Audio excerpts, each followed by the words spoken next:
കാർഷിക കേരളത്തിനും കർഷക സമൂഹത്തിനും നന്മ നിറഞ്ഞ പ്രവർത്തനങ്ങൾ കാഴ്ചവെച്ച കർഷക ഭാരതി അവാർഡ് ജേതാവ് മുരളീധരൻ തഴക്കരയുടെ കാർഷിക മാധ്യമ രംഗത്തെ അനുഭവങ്ങൾ അദ്ദേഹത്തോട് തന്നെ ചോദിച്ചു മനസ്സിലാക്കാം. ശ്രീ സന്ദീപ് സുരേഷാണ് മുരളീധരൻ തഴക്കരയുമായി സംസാരിക്കുന്നത്.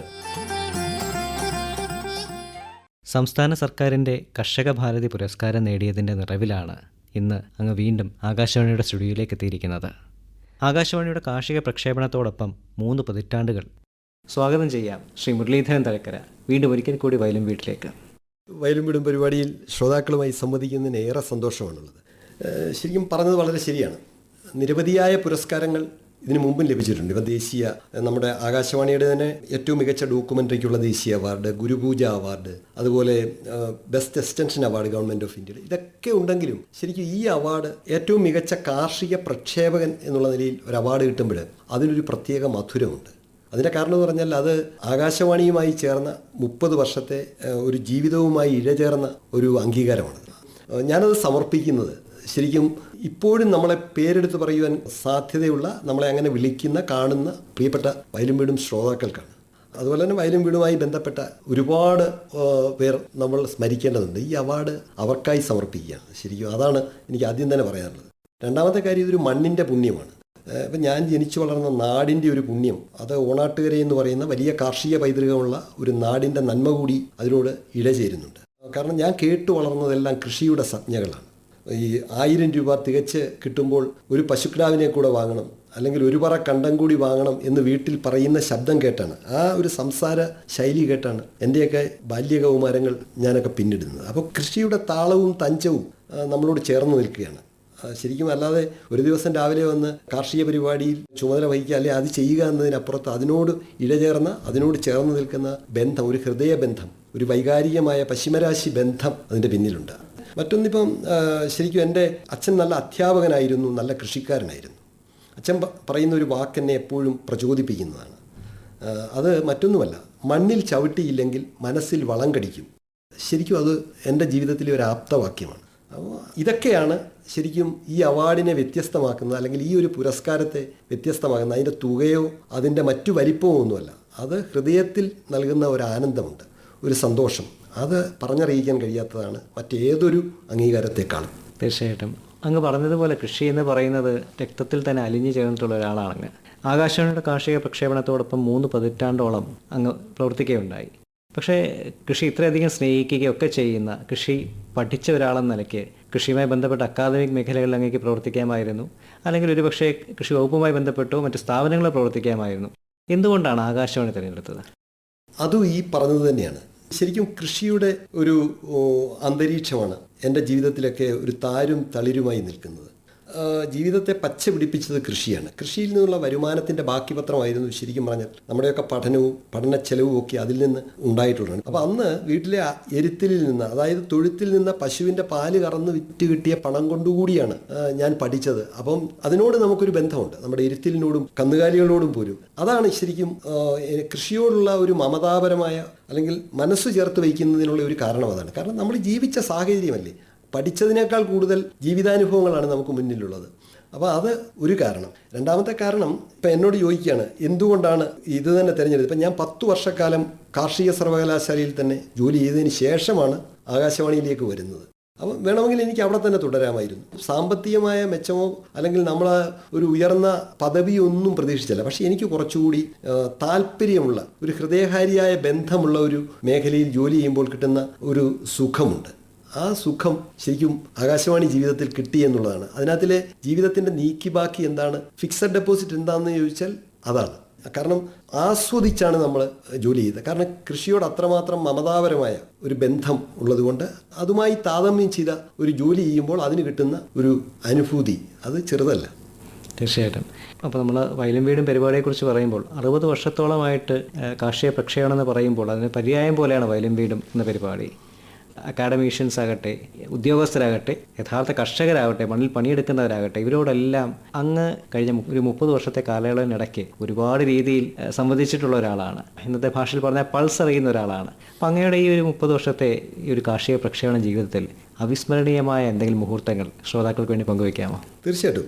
എൻ്റെ ജീവിതത്തിലെ ഏറ്റവും വലിയ ധന്യമായ ആകാശവാണി അനുഭവം ചോദിച്ചാൽ അതിലേറ്റവും പ്രധാനപ്പെട്ട ഒരു അനുഭവം എന്ന് പറഞ്ഞാൽ രണ്ട് കാര്യങ്ങളാണ്. ഒന്ന്, വയലും വീടും പ്രക്ഷേപണത്തിൻ്റെ 50 വർഷങ്ങൾ പൂർത്തിയാക്കിയപ്പോൾ നമുക്കത് ആഘോഷിക്കണം, അത് കർഷക പങ്കാളിത്തത്തോടുകൂടി ഒരു സമ്പൂർണ്ണ കർഷക പങ്കാളിത്ത പരിപാടിയാക്കി മാറ്റണം എന്നുള്ള വലിയ ഒരു മോഹം മനസ്സിലുണ്ടാകുന്നു. അതെല്ലാവരുമായിട്ട് പങ്കുവയ്ക്കുന്നു.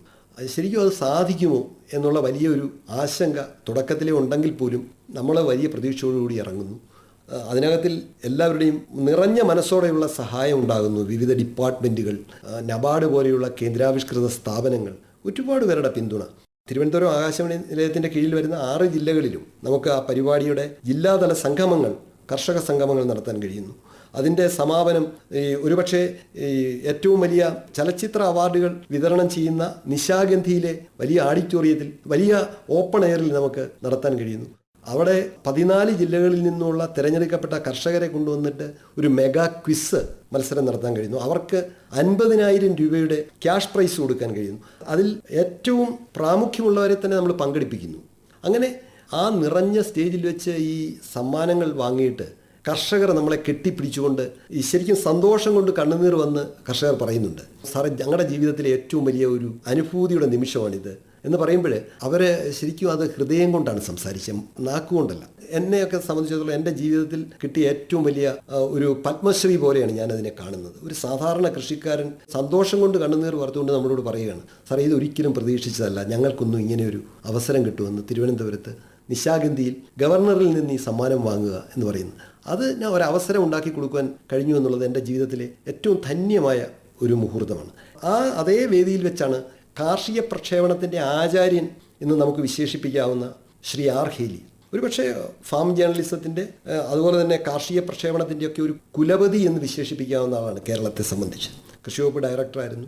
അദ്ദേഹത്തിനെ നമുക്ക് ആ വേദിയിൽ വെച്ച് ഏറ്റവും മികച്ച കാർഷിക പ്രക്ഷേപകൻ എന്ന നിലയിൽ നമുക്ക് ആദരിക്കാൻ കഴിഞ്ഞു. കാരണം ആ നിമിഷം ചെറുതാണെങ്കിലും അതുണ്ടാക്കിയ ഒരു ഉൾപ്പുളകമുണ്ട്, അതുണ്ടാക്കിയ ഒരു സന്തോഷമുണ്ട്, അത് തരുന്ന ഒരു ആനന്ദമുണ്ട്. അതാണ് ശരിക്കും പറഞ്ഞാൽ ഒരു റിവാർഡ് എന്ന് പറയാവുന്നത്. അത് ജീവിതത്തിൽ കിട്ടിയ ഒരു മുഹൂർത്തമാണത്. അതൊന്നും ഒരിക്കലും നമുക്ക് ജീവിതത്തിൽ മറക്കാൻ കഴിയില്ല. അതുപോലെ തന്നെ ഈ മ്യൂസിയം ഗ്രൗണ്ടിലായിരുന്നു നമ്മൾ അതിൻ്റെ ഒരു തുടക്കമിട്ടത്. അപ്പോൾ ആ മ്യൂസിയം ഗ്രൗണ്ടിൽ 1000 മൺചിരാതുകൾ കത്തിച്ചുകൊണ്ടാണ് നമ്മളത് ഉദ്ഘാടനം ചെയ്യുന്നത്. ആ സന്ധ്യയ്ക്ക് ആ ദീപങ്ങളെല്ലാം കൂടി ഇങ്ങനെ തെളിഞ്ഞു നിൽക്കുക. കൃഷിക്കാർ തന്നെ അവർ കപ്പ പുഴുങ്ങിയതും അതുപോലെ തന്നെ ഈ കരിപ്പെട്ടി കൊണ്ട് കാപ്പി ഉണ്ടാക്കിയൊക്കെ അവർ തന്നെ കൊണ്ടുവരിക, അത് അവിടെ വെച്ച് തന്നെ എല്ലാവരും കൂടി വിതരണം ചെയ്യുക. ഇതൊക്കെ ജീവിതത്തിലെ ഒരിക്കലും നമുക്ക് മറക്കാൻ കഴിയാത്ത മുഹൂർത്തങ്ങളാണ്. നമ്മൾ ഔദ്യോഗിക ജീവിതത്തെക്കുറിച്ചാണ് പറഞ്ഞുകൊണ്ടിരുന്നത്. അതിന് പുറത്ത് ഇപ്പം അങ്ങ് വിരമിച്ചതിന് ശേഷവും ഇപ്പോഴും കർമ്മനിരതനാണെന്നുള്ളതാണ് മനസ്സിലാവുന്നത്.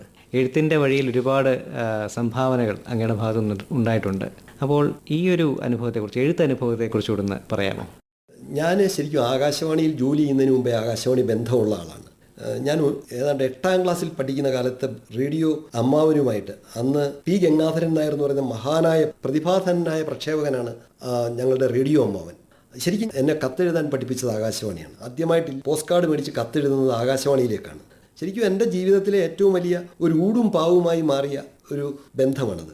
അപ്പോൾ അന്ന് മുതൽ എനിക്കൊരു ആകാശവാണി ബന്ധമുണ്ട്.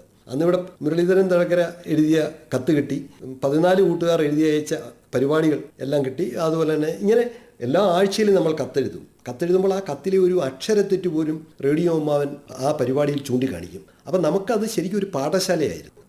അതായത് അന്നത്തെ ബാലലോകം എന്ന് പറയുന്നത് എൻ്റെയൊക്കെ ജീവിതത്തിലെ ഒരു വിദ്യാലയമായിരുന്നു അത്. അവിടെ നിന്ന് കിട്ടിയ അറിവുകൾ ചെറുതല്ല. കത്തെഴുതാൻ, അക്ഷരത്തെറ്റ് കൂടാതെ കാര്യങ്ങൾ എഴുതുവാൻ, റിപ്പോർട്ട് എഴുതുവാനും ഒക്കെ പഠിപ്പിച്ച ഒരു മാതൃവിദ്യാലയമാണത്. അപ്പോൾ അതുകൊണ്ട് അങ്ങനെ ഒരു ആകാശവാണി ബന്ധം എനിക്കുണ്ട്. അപ്പോൾ അന്നു മുതൽ തുടങ്ങിയതാണ് ഈ ആകാശവാണിയുമായിട്ടുള്ള ഒരു വലിയ നൈരന്തര്യം. പിന്നെ ഒരാൾ ജീവിതത്തിൽ നിന്ന് റിട്ടയർ ചെയ്യുന്നില്ല. ഞാനിപ്പോഴും ഒരു വിദ്യാർത്ഥിയാണ്. കിട്ടുന്ന പുസ്തകങ്ങൾ വായിക്കുക, പുതിയ അറിവുകൾ തേടുക. ഓരോരുത്തരും അങ്ങനെ വേണം എന്ന് ആഗ്രഹിക്കുന്ന ആളാണ് ഞാൻ. നമുക്ക് ജീവിതം വിശ്രമിക്കാനുള്ളതല്ലല്ലോ, എന്തെങ്കിലുമൊക്കെ ചെയ്തുകൊണ്ടേ ഇരിക്കുക. അപ്പോൾ അതിനകത്തിൽ പുസ്തകങ്ങൾ എഴുതാൻ കഴിയുന്നെങ്കിൽ പുസ്തകങ്ങൾ എഴുതുക. ഇപ്പം തന്നെ ഞാൻ ഒരു 4-5 പ്രസിദ്ധീകരണങ്ങൾക്ക് കോളം എഴുതുന്നുണ്ട്. അതൊന്നും ഒരു മഹാകാര്യമല്ല, പക്ഷെ നമ്മളെക്കൊണ്ട് ചെയ്യാവുന്ന അണ്ണാറക്കണ്ണനും തന്നാലായത് എന്ന് പറയുന്ന പോലെ നമുക്ക് ചെയ്യാവുന്ന കൊച്ചു കൊച്ചു കാര്യങ്ങൾ ചെയ്യുക. ഇപ്പോൾ പുസ്തകം ഏതാണ്ട് 13ഓളം പുസ്തകങ്ങൾ എഴുതാൻ കഴിഞ്ഞു. അത് ഈ ആകാശവാണിയിൽ നിന്ന് കിട്ടിയ ഒരു അനുഭവം കൂടിയാണത്. കാരണം എന്നോട് താങ്കൾ ചോദിക്കുകയാണ് എന്താണ് ജീവിതത്തിലെ ഏറ്റവും വലിയ സമ്പാദ്യം എന്ന് ചോദിച്ചാൽ MS Swaminathan sir, doctor V Kurian അടക്കമുള്ള മഹാപ്രതിഭകളെ, ഒപ്പം കർഷക തൊഴിലാളികൾ വരെയുള്ള കേരളത്തിൽ അങ്ങോളം ഇങ്ങോളം ഉള്ള 10,000-കണക്കിന് കർഷകരെയും കൃഷിയെ സ്നേഹിക്കുന്നവരെയും അവരുടെ തൊട്ട് ചാരത്തിരുന്ന് അവരുമായി അഭിമുഖം നടത്തുമ്പോൾ ഈ നമുക്കും ചിലത് വീണ് കിട്ടും. കാരണം അറിവ് എപ്പോഴും പങ്കുവയ്ക്കപ്പെടുകയാണല്ലോ. അപ്പോൾ അവരുമായി സംസാരിക്കുമ്പോൾ അതിൽ നിന്ന് കിട്ടുന്ന ഒരു ചെറിയ അംശം നമുക്കും സ്വാംശീകരിക്കപ്പെടുകയാണ്. അത് നമുക്ക് ജീവിതത്തിൽ പ്രയോജനപ്പെടുകയാണ്. അപ്പോൾ അതൊക്കെ നമുക്ക് ശരിക്കും ഒരു ഫിക്സഡ് ഡെപ്പോസിറ്റാണത്. അത് പുസ്തകം എഴുതുന്നതിനുള്ള ഒരു കരുത്തായി മാറുകയാണ്. പുതിയ വിവരങ്ങൾ കിട്ടുന്നു, പുതിയ വാക്കുകൾ കിട്ടുന്നു, പുതിയ ചില ചിന്തകൾ ഉണ്ടാകുന്നു. എന്നെ സംബന്ധിച്ചിടത്തോളം ഞാൻ അതും പ്രയോജനപ്പെടുത്തിയിട്ടുണ്ട്. കാരണം വൈകുന്നേരം ആയിക്കഴിഞ്ഞാൽ ഞാൻ ഈ അന്ന് കിട്ടിയ വിവരങ്ങൾ ചെറുതായിട്ട് എവിടെയെങ്കിലും എഴുതി വയ്ക്കും. അതൊക്കെ പിന്നീട് പുസ്തകത്തിന് പ്രയോജനപ്പെടുത്താവുന്നതാണ്. അങ്ങനെ 13 പുസ്തകങ്ങൾ എഴുതിയെന്നുള്ളതിനേക്കാൾ ഉപരി ആ പുസ്തകങ്ങളിൽ നിന്ന് പല പാഠഭാഗങ്ങളായി മാറി പലതും. ഇപ്പോൾ 8ാം ക്ലാസ്സിൽ ഈ വർഷം സിലബസ് മാറിയപ്പോൾ മലയാളം പാഠാവലിയിൽ കപ്പവാട്ടിൻ്റെ വിശേഷങ്ങൾ എന്ന് പറഞ്ഞ് കുട്ടികൾ പഠിക്കുന്നു ഒരധ്യായം. അതുപോലെ കഴിഞ്ഞ വർഷം CBSE ക്ലാസ്സിൽ 8ാം ക്ലാസ്സിൽ നാട്ടുപൂക്കളെക്കുറിച്ച് പഠിക്കുന്നു. കഴിഞ്ഞ 4ാം ക്ലാസ്സിൽ പത്തായത്തെക്കുറിച്ച് എഴുതിയപ്പോൾ. അപ്പോൾ ഇതൊക്കെ നമുക്ക് ജീവിതത്തിൽ കിട്ടിയ വലിയ വലിയ റിവാർഡുകളാണ്, വലിയ സമ്പാദ്യങ്ങളാണ് അതൊക്കെ. അതിനകത്തിൽ നിന്ന് എന്ത് മിച്ചം കിട്ടി, അതിനകത്തിൽ നിന്ന് ലാഭചേതങ്ങൾ എന്ന് ഉണ്ടായി എന്ന് ചോദിക്കുന്നതിനേക്കാൾ ഉപരി അത് തരുന്ന ഒരു മാനസികമായ സുഖവും ബലവുമുണ്ട്. അതൊരു ചെറിയ കാര്യമല്ല. അതാണ് ശരിക്കും പറഞ്ഞാൽ നമ്മുടെയൊക്കെ ജീവിതത്തിൻ്റെ നീക്കി ബാക്കി. അപ്പോൾ അതുകൊണ്ട് ഇപ്പോഴും എഴുതുന്നു. ഇപ്പോൾ ഒരു പ്രക്ഷേപണ മാധ്യമത്തിൽ നിന്ന് എന്നോട് എന്തെങ്കിലും ഒരു ആവശ്യം പറഞ്ഞാൽ യാതൊരു മടിയും കൂടാതെ അതിൻ്റെ പ്രതിഫലമോ മറ്റു കാര്യങ്ങളോ ആലോചിക്കാതെ അതിനോട് സഹകരിക്കുക, ചെയ്യാവുന്ന അറിവ് പങ്കുവയ്ക്കുക എന്നുള്ളതാണ്. കൊടുക്കും തോറും ഏറിടുകയാണ് അറിവ്. അപ്പോൾ അത് നമുക്ക് നമ്മുടെ ഉള്ളിൽ സൂക്ഷിക്കാനുള്ളതല്ല, നമുക്ക് കിട്ടുന്ന അറിവ് പങ്കുവയ്ക്കുക. അവിടെ ഒരു പങ്കുവയ്ക്കലാണ്. നമുക്ക് കാർഷിക പ്രക്ഷേപണത്തിലേക്ക് തിരിച്ചു വരികയാണെങ്കിൽ നമുക്ക് അറിയാം, അങ്ങനെ പറഞ്ഞതുപോലെ മണ്ണിൽ ചവിട്ടി നടക്കുന്ന ആളുകൾ കുറയുന്ന കാലമാണിത്. കൃഷിയെയും സ്വാഭാവികമായിട്ട് തന്നെ അത് ബാധിക്കുകയും ഒക്കെ ചെയ്യുന്നുണ്ട്. അപ്പോൾ കൃഷി എന്ന് പറയുന്ന മനുഷ്യൻ്റെ നിലനിൽപ്പിന് തന്നെ ഹേതുവായ ഒരു കാര്യം, അതൊരു തൊഴിൽ മാത്രമല്ല, അതൊരു സംസ്കാരത്തിൻ്റെ ഭാഗമാണെന്ന് അങ്ങനെ എഴുതിയിട്ടുണ്ട് പലവട്ടം. ആ കൃഷിയെയും കാർഷിക പ്രക്ഷേപണത്തെയും സംബന്ധിച്ചിടത്തോളം എന്തൊക്കെയാണ് അങ്ങ് കാണുന്ന വെല്ലുവിളികൾ, അല്ലെങ്കിൽ അങ്ങയുടെ പ്രതീക്ഷകൾ എന്തൊക്കെയാണ്? ഞാൻ ഈ പുതിയ കാലത്ത് കാണുന്ന ഏറ്റവും വലിയ വെല്ലുവിളി എന്ന് പറഞ്ഞാൽ നമ്മൾ അടുക്കള പൂട്ടി എന്നുള്ളതാണ്. കാരണം കൃഷി മാത്രമല്ല ഇല്ലാതായത്, അടുക്കളയും ഇല്ലാതാകുകയാണ്. ഈ ഓണം നമുക്ക് മുന്നിൽ വയ്ക്കുന്ന ഏറ്റവും വലിയ സന്ദേശം എന്താണ്? മനുഷ്യ, നീ ഒന്ന് മണ്ണിലേക്ക് ഇറങ്ങൂ, എന്തെങ്കിലും ഒന്ന് നട്ട് നനച്ച് വളർത്തി നിനക്ക് ആവശ്യമുള്ളത് കൃഷി ചെയ്തെടുക്കൂ എന്നുള്ള വലിയ സന്ദേശമാണ് ശരിക്കും ഓണത്തിന്. കാരണം കൃഷിയുടെ ഉത്സവമാണ് ഓണം. കേരളത്തിന് ഒരുപാട് അനുകൂലമായ സാഹചര്യമുണ്ട്. ഇത്രയും നല്ല ഭൂപ്രകൃതി, ഇത്രയും നല്ല മണ്ണ്, ഇത്രയും നല്ല കാലാവസ്ഥ, ആവാസ വ്യവസ്ഥ, ഇതൊക്കെ അനുഗുണമാണ്. പക്ഷേ നമ്മളെ ഏറ്റവും കൂടുതൽ ആലസ്യം ബാധിച്ചിരിക്കുന്നു. ഒരു അലസതയാണ് നമ്മളെ വല്ലാതെ ബാധിച്ചിരിക്കുന്നത്. എൻ്റെ ഒരു വ്യക്തിപരമായ അഭിപ്രായം, ഒരു മൂട് കാന്താരിയെങ്കിലും നടുവാൻ, ഒരു മൂട് കറിവേപ്പ് നടുവാനുള്ള മനസ്സാണ് മലയാളിക്ക് ഉണ്ടാകേണ്ടത്. നമ്മുടെ ആരോഗ്യത്തിന് അത് വളരെ അത്യന്താപേക്ഷിതമാണ്. ഇന്നല്ലെങ്കിൽ നാളെ നമ്മളത് തിരിച്ചറിയും. കുറച്ചുകൂടി നമ്മൾ മണ്ണിനോട് ചേർന്ന് നിൽക്കണം, കൃഷിയോട് ഒന്ന് മനസ്സ് തുറക്കണം, എന്തെങ്കിലും അധ്വാനിക്കുവാൻ തയ്യാറാകണം. ഒരു മൂട് പയറെങ്കിലും വീട്ടുമുറ്റത്ത് നട്ടില്ലെങ്കിൽ നമ്മൾ മനുഷ്യരല്ല എന്ന പക്ഷക്കാരനാണ് ഞാൻ. കൃഷിയെ അത്രമേൽ സ്നേഹിക്കുകയും അത് ഇത്രയധികം ഉൾക്കൊള്ളുകയും ചെയ്യുന്ന ഒരാളുടെ വാക്കുകളായിട്ടാണ് അത് കേൾക്കുമ്പോൾ നമുക്ക് മനസ്സിലാവുന്നത്. അങ്ങ് റേഡിയോയെ ഒരു പാഠശാലയായിട്ടാണ് ഉപയോഗിച്ചിട്ടുള്ളത്. വയലും വീടും എന്ന് പറയുന്നത് കർഷകർക്കുള്ളൊരു പാഠശാലയായിട്ടാണ് അങ്ങ് എപ്പോഴും എഴുതുകയും പറയുകയൊക്കെ ചെയ്തിട്ടുള്ളത്. അതേപോലെ തന്നെ കാർഷിക സംസ്കാരത്തെക്കുറിച്ച്, അത് നമ്മുടെ സമൂഹത്തിലുണ്ടാക്കിയ മാറ്റങ്ങളെക്കുറിച്ചൊക്കെ ഒരുപാട് അങ്ങ് എഴുതുകയും പറയുകയൊക്കെ ചെയ്തിട്ടുണ്ട്. അപ്പോൾ അതെല്ലാം മുൻനിർത്തിക്കൊണ്ട് അങ്ങേക്ക് ശ്രോതാക്കളോട് കൂടുതലായിട്ട് എന്തെങ്കിലും കൂട്ടിച്ചേർക്കാനുണ്ടോ? വയലും വീടും ശ്രോതാക്കളെന്ന് പറയുമ്പോൾ നമ്മൾ ഹൃദയപക്ഷത്ത് പ്രതിഷ്ഠിച്ചിരിക്കുന്ന നമുക്ക് ഏറ്റവും പ്രിയപ്പെട്ടവരാണ്. അപ്പോൾ അവരോടല്ലേ പറയേണ്ടത്. കാരണം ഇന്നും ശരിക്കും പറഞ്ഞാൽ നമ്മളെയൊക്കെ പേരെടുത്ത് വിളിക്കുന്ന ധാരാളം ശ്രോതാക്കളുണ്ട്. അപ്പോൾ അത് ഒരു ആത്മബന്ധത്തിൻ്റെ നിദർശനമാണ്. ഈ തൊലിപ്പുറത്തുള്ള ഒരു ബന്ധമല്ലത്, ആത്മാവിൽ ഉൾക്കൊള്ളുന്ന ഒരു ബന്ധമാണ്. അതിനോട് ചേർത്ത് പറയേണ്ട ഒരു കാര്യം, ഇപ്പം നമ്മൾ 1974 ഏപ്രിൽ 14 ശരിക്കും കാർഷിക മേഖലാ വാർത്തകൾ തുടങ്ങുന്നത്. ആ ഒരു ഖ്യാതിയും ആ ഒരു അഭിമാനവും ഒരുപക്ഷെ കേരളത്തിനാണുള്ളത്. കേരളമാണ് അങ്ങനെ ഒരു പരിപാടി ആദ്യമായിട്ട് പ്രക്ഷേപണം ചെയ്യുന്നത്. ഒരു വിഷുക്കൈനീട്ടമായിട്ട് ആ പരിപാടി കാർഷിക മേഖലാ വാർത്തകൾ, കർഷകർ അത്യാവശ്യം അറിഞ്ഞിരിക്കേണ്ട ദൈനംദിന കാര്യങ്ങൾ അവരുടെ ഉമ്മറത്ത്, അവരുടെ വിരൽത്തുമ്പിൽ എത്തിച്ചു കൊടുക്കുകയാണ്. അപ്പോൾ അത് കേട്ടിട്ട് കൃഷിയിടത്തിലേക്ക് പോകുന്ന, അല്ലെങ്കിൽ അത് കേൾക്കുവാൻ വേണ്ടി ട്രാൻസിസ്റ്ററുമായി പശുത്തൊഴുത്തിലേക്ക് പോകുന്ന ശ്രോതാക്കളുണ്ട്. അപ്പോൾ ആ ശ്രോതാക്കൾ നമ്മളുടെ ഏറ്റവും സ്വന്തവും ബന്ധവുമല്ലേ, ഏറ്റവും പ്രിയപ്പെട്ടവർ അവരല്ലേ. ആ പരിപാടി ഉദ്ഘാടനം ചെയ്യുന്നത്, അതിൻ്റെ ആദ്യത്തെ എപ്പിസോഡ് പോകുന്നത് അന്ന് കൃഷിമന്ത്രിയായിരുന്ന ശ്രീ വക്കം പുരുഷോത്തമൻ. അദ്ദേഹം നേരിട്ട് ആകാശവാണിയിൽ വന്ന് ആദ്യത്തെ കാർഷിക മേഖലാ വാർത്ത വായിച്ചുകൊണ്ടാണ്.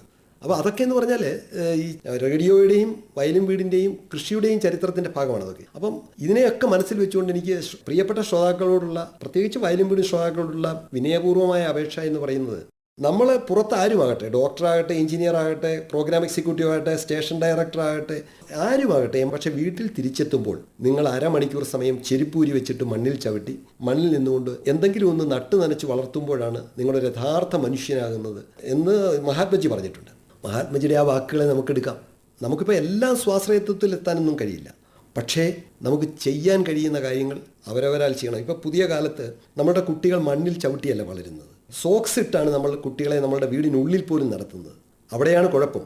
മണ്ണിനൊരു ഗുരുത്വമുണ്ട്, ആ ഗുരുത്വം കുട്ടിക്കും കിട്ടും, ആ ഗുരുത്വം അച്ഛനോടും അമ്മയോടും സമൂഹത്തോടാകെയും ഉണ്ടാകും. ആ ഗുരുത്വം നഷ്ടപ്പെടുകയാണ് മണ്ണിൽ ചവിട്ടാതെ വളരുമ്പോൾ.